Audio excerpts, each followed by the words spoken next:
You know, the idea that each identity knows best, you know, like where its oppression comes from and what's the answer to it, leads often before very long into some very serious problems.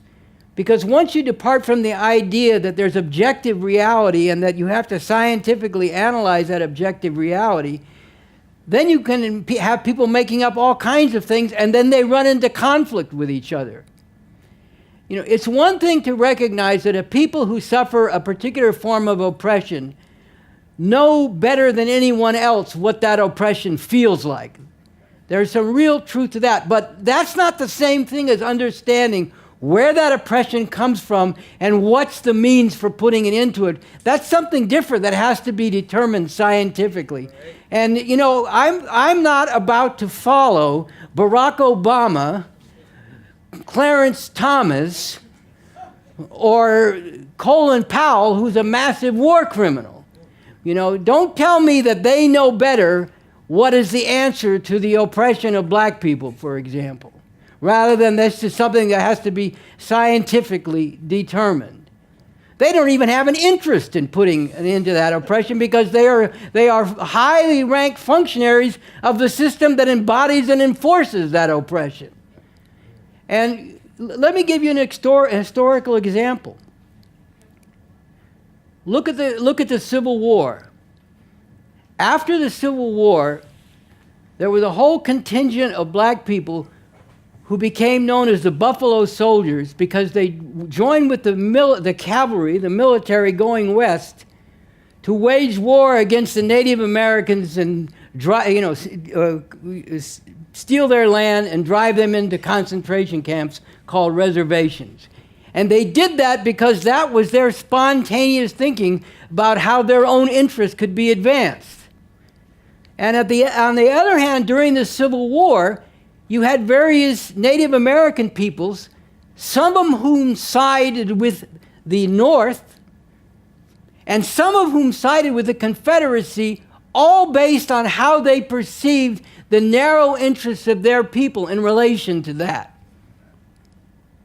Here you see all these people pitted against each other. You know, there was a movie back in the 70s with Harry Belafonte and Sidney Poitier, I'm sorry, I'm getting tired. There was a movie called Buck and the Preacher. And in this movie, you know, it's an overall positive movie. And, you know, the preacher is Harry Belafonte, he's a hustler. And Buck is someone who was a scout for the army. And then this is after the Civil War, and he's leading some black people not to go fight the Native Americans, but out to the west to try to get away from the whole situation in the South after the Civil War and to establish a community for themselves further west.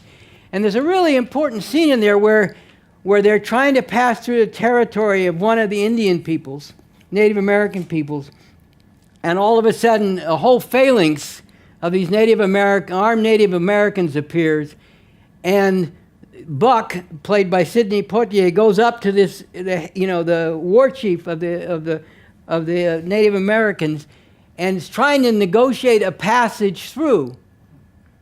And this guy says to him, well, now you want our help. But not long ago, I'm paraphrasing, I may not have it exactly right, but this is the essence of it. But not long ago, you were working with the cavalry and fighting against us. And it's a very moving part of the movie, you know, where the Sidney Poitier character is coming to terms with this. And my point is that you have all these different oppressed peoples who, if they proceed narrowly out of their own perceived immediate interests, will end up either spontaneously or by the manipulation of the real powers of the ruling class end up being turned against each other time and again. And haven't we seen that over and over and over again? It's only on the basis of a scientific approach to what are the fundamental dynamics working here? What are the fundamental ways in which all oppression and exploitation can be abolished? It's only on that basis that you can forge not just a temporary and partial unity, but a long-lasting and, fundamental unity that will actually bring people together on the basis of fighting for their deepest interests. Yeah. And this is a lesson paid for with a lot of bitter experience and a lot of bloodshed in the wrong ways. And, look, let's be clear. It's not the Native Americans or the African Americans who were the real villains in the movie or in real life. We should be clear on who that is and what that is. It's this ruling class and this system. But the point is, how do you get out from underneath all this? What is the way forward for all the oppressed and exploited? That's the question.